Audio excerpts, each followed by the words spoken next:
Story of sadness की बात की जाए तो लाइफ में मेरे दोनों तरह के मोड़ आए हैं। अच्छे भी मोड़ आए और दुखी मोड़ भी आए।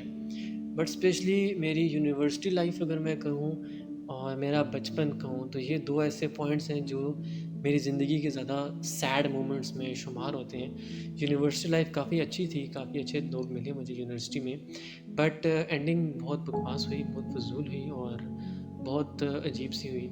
बचपन की स्टोरी भी सुनाऊँगा किसी दिन, मतलब किसी न किसी एपिसोड में वो भी ज़रूर सुनाऊँगा।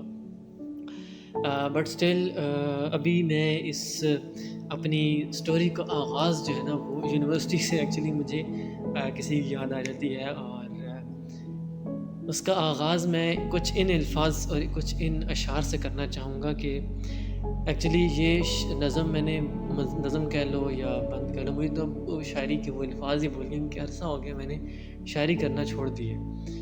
क्योंकि एक दफ़ा मेरा मतलब जब मैं सैड हुआ करता तब मैं शायरी करता था, फिर एक शख्स मेरी ज़िंदगी में आया और मैंने सैड रहना छोड़ दिया। बट आफ्टर दैट अब वो एक ना मतलब वो होता है ना, नुज़ूल होता है, क्या कहते हैं उसको, मतलब मेरे अल्फ़ाज़ में मेरे ज़ुबान में वो अल्फ़ाज़ नहीं आ रहे, बट स्टिल ये होता है कि आप पे आमद होती है अल्फ़ाज़ों की, शायरी की। अब वो नहीं होता मुझ पे, अब मैंने अरसा हो गया शायरी करना छोड़ी हुई है, अब होती नहीं है मुझसे।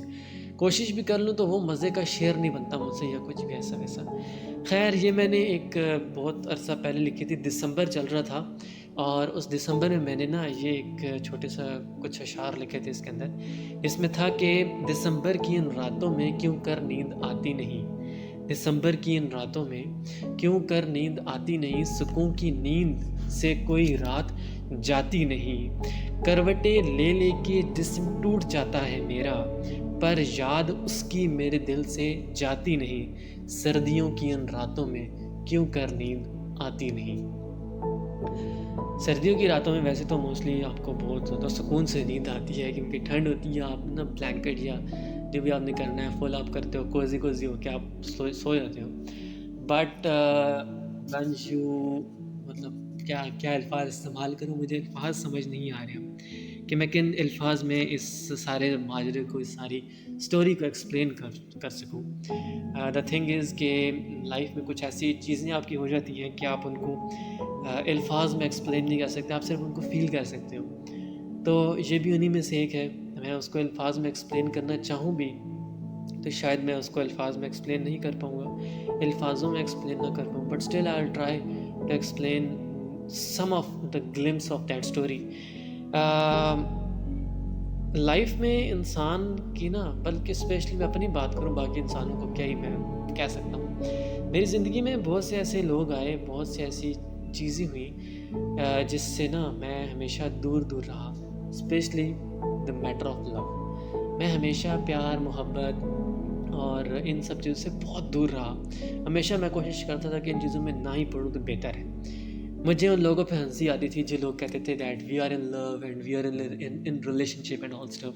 मैं उन लोगों पे बहुत हँसता था, यार what the fuck is this, what the hell is this.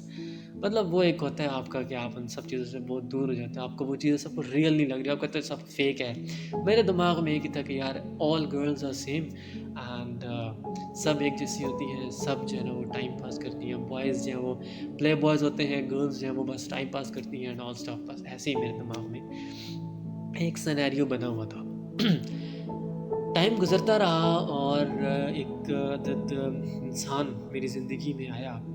शुरुआत के लम्हात में तो हमें एहसास ना हुआ कि वो हमारी ज़िंदगी का एक ऐसा हिस्सा बन चुका है कि जिसको हम कभी अपनी ज़िंदगी से दूर करने पे भी हम सोचेंगे और उसको दूर नहीं कर पाएँगे।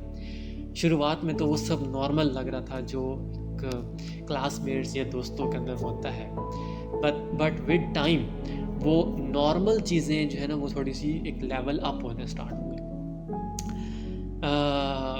मैं तो उन चीज़ों को फिर भी अपने अंदर दबा रहा था और अपने आप से झूठ बोल रहा था, but one of my friend, उसने ये सब चीज़ें नोट की एंड ही स्टार्टेड लाइक उसने मुझसे ना बात करना स्टार्ट कर दी that what you think and वो ऐसा करती है, ये होता है, वो होता है, ब्ला ब्ला ब्ला ब्ला। और डेफ़िनेटली जब एक बंदा, कोई थर्ड बंदा से सेकंड बंदा आके आपसे वो बात कर रहा है जो आप ऑलरेडी सोच रहे हो, फ़ील कर रहे हो, तो आपके दिमाग में वो चीज़ें दोबारा से रिफ्रेश हो जाती हैं, आप उस पे दोबारा से रीथिंक करना स्टार्ट कर देते हो। Same happened to me.